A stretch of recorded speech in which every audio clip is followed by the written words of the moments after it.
You, O Lord, are a shield about me, my glory and the lifter of my head. I cried aloud to the Lord, and he answered me from his holy hill. I lay down and slept. I woke again, for the Lord sustained me. It is Tuesday, the 25th day of October, 2023, and it's time for the reading of our devotional thought for today. And I'm reading from the devotional book, Truth for Life, 365 Daily Devotions, by pastor and author Alistair Begg. Today's devotional thought is entitled, Truth Transforms. And the verses today, Psalms 3, verses 3, 4, and 5. And it reads, You, O Lord, are a shield about me, my glory and the lifter of my head. I cried aloud to the Lord, and he answered me from his holy hill. I lay down and slept. I woke again, for the Lord sustained me. That's Psalms 3, verses 3 through 5. Alistair Begg writes, There is a direct correlation between thinking properly and doing wisely. It is as true in living the Christian life as it is in anywhere else. Take David in Psalms 3, for example. First, he calls to mind truths about God. You, O Lord, are a shield about me, my glory and the lifter of my head. Then, out of that truth, he cried aloud to the Lord. There's a lesson in the order of those verses.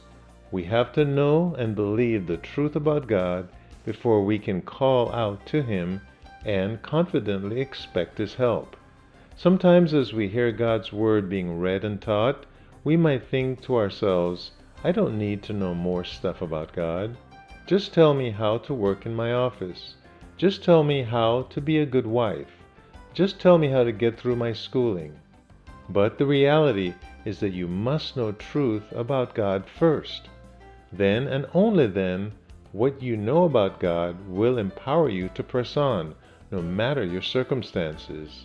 It is truth that transforms us. Truth always offers us rest.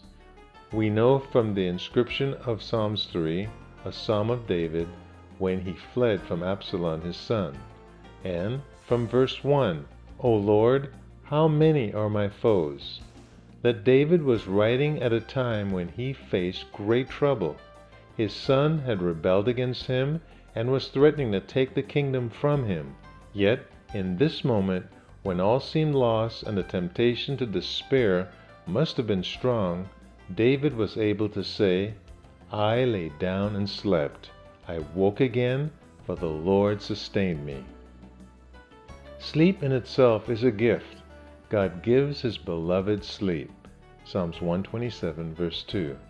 But to sleep when you are faced with an insurrection led by a member of your own family, that is a phenomenal testament of God's comforting grace.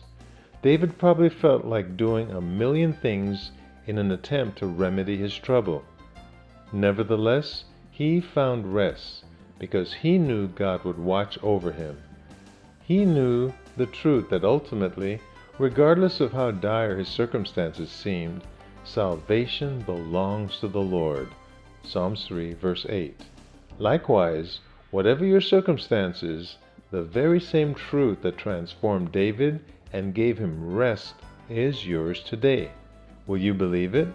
For it is in knowing that the Lord saves and sustains you that you will find peace in the midst of life's storms, and that you will find yourself able to rest even in the hardest of days. We can sleep because He does not. A beautiful reminder, no matter what you're going through, we have a God that neither sleeps nor slumber in order for us to be able to sleep. So rest in Him today and have a good night's rest tonight. Well, our devotional thought, Truth Transformed, for this 25th day of October, 2023. Trust that it was a blessing to you. And those of you who are blessed by going through the Bible in a year, your assignment today, 2 Samuel chapter 1 and 2, as well as 1 Timothy chapter 5. Clive Walsh here, asking God's richest blessings upon you.